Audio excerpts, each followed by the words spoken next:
Sharp year यानी कि तेज कान। In class 4th you read that we cannot easily see what's ear. Their ears are small holes covered with feathers. तुमने कक्षा 4 में पढ़ा था बच्चों कि हमें पंछियों के कान दिखाई नहीं देते, उनके बाहरी कान छोटे छोटे छेद जैसे होते हैं जो उनके पंखों से ढके रहते हैं, ये बताना था। तो यहाँ पे फिर कुछ क्वेश्चन आ गए। The names of 10 animals whose ear can be seen. ऐसे जानवरों के नाम बताने हैं जिनके कान आपको दिखते हैं, दिखाई देते हैं। मुझे बताने की जरूरत नहीं है, ऐसे जानवरों की संख्या बड़े पैमाने पर है। हाथी, चीता, शेर, सियार, गाय, भैंस, कुत्ता, बिल्ली, बहुत सारे हैं। अगला है the names of some animals whose ears are bigger than our ears. ऐसे जानवरों के नाम बताने हैं जिनके कान जो हैं, ईयर्स हैं, हमसे कंपेयर फॉर ह्यूमन से बड़े हैं। तो एलिफेंट नंबर 1 पे आएगा बच्चों। इसके बाद cow, buffaloes, goat, tiger, lion etc। चलो आगे देखते हैं। थिंक, सोचो। Is there some link between the size of animals ears and their hearing. तुम्हें क्या लगता है, क्या जानवरों के कान के आकार और उनके सुनने की शक्ति में कुछ संबंध होता है? तो ट्राई दिस, करके देखते हैं, करके देखो।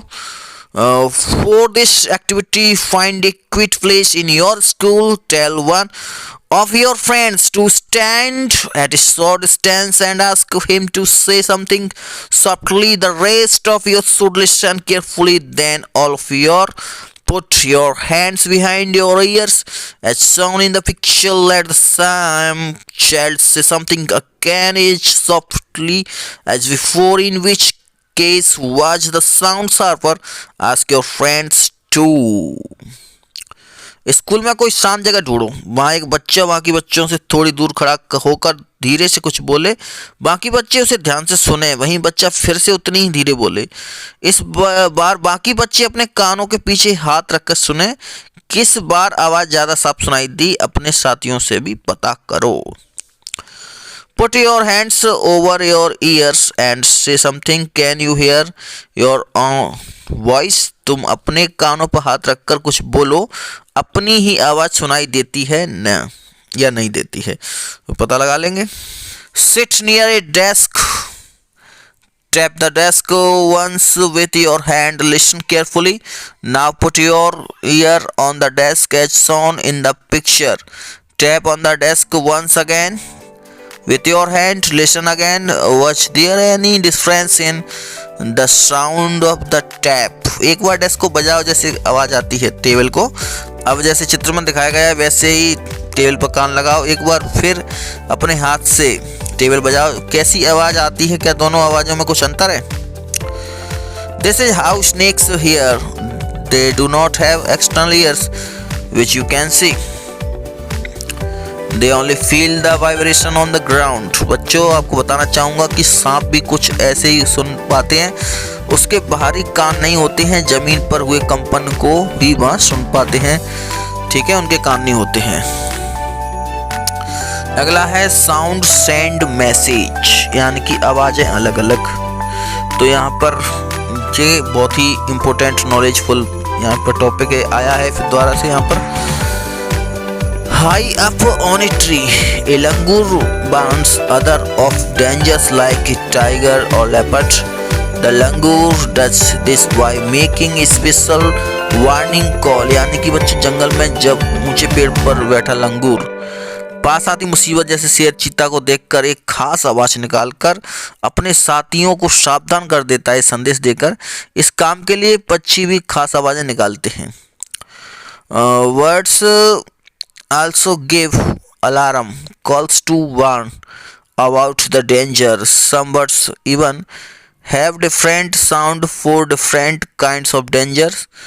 For example, there is a different warning call if the enemy is coming from the sky or if the enemy is on the ground. यानी कुछ पंछी जो होते हैं बच्चों वो अलग अलग खतरों के लिए भी अलग अलग आवाज़ें निकालते हैं, जैसे उड़कर आने वाले दुश्मन के लिए एक तरह की आवाज़ और ज़मीन पर चलकर आने वाले के लिए दूसरी तरह की भी आवाज़ निकालते हैं।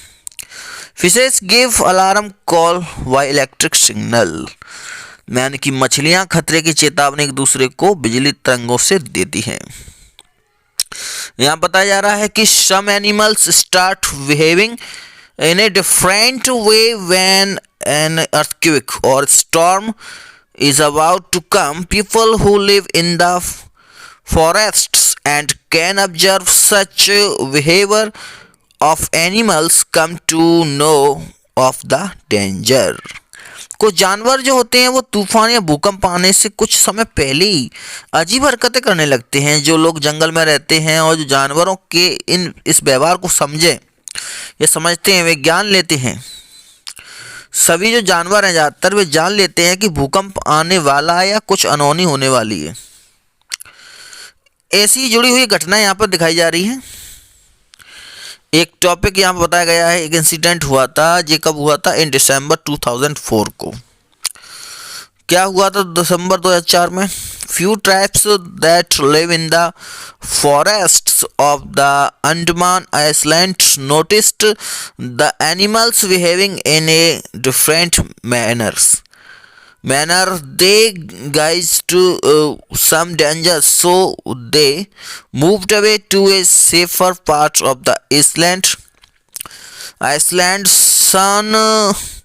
Soon after, the island were hit by the tsunami, but these people were saved. यानी कि 2004 दिसंबर में बच्चों क्या हुआ था कि सुनामी की लहर आई थी, तो पहले ही वहाँ की जो मछलियाँ थीं वो अजीब व्यवहार कर रही थीं। उन्होंने चेतावनी भरी आवाज़ें निकाली। जो अंडमान की एक खास आदिवासी जाति समझ पाई, उन्होंने वह इलाका खाली कर दिया। इस प्रकार इस जाति के लोग सुनामी के कहर से अपनी जान बचा पाए। तो इस प्रकार से इंसिडेंट हुआ था। सुनामी एक खतरनाक तबाही लेकर आई, एक पानी का तूफान बहुत खतरनाक, जिसको जापानी भाषा में सुनामी कहते हैं। एक जापानी शब्द है। यहाँ पर डॉल्फिन के बारे में कुछ आया है। Dolphin also make different sounds to give message to each other. Scientists believe that many animals have a special language of their own. यानी कि डॉल्फिन भी अलग अलग तरह की आवाज़ें निकालते हैं और एक दूसरे से बात करती हैं। वैज्ञानिकों का यह मानना है कि कई जानवरों की अपनी पूरी भाषा है। और यहाँ से आगे आपको नेक्स्ट पार्ट में हम बताएंगे।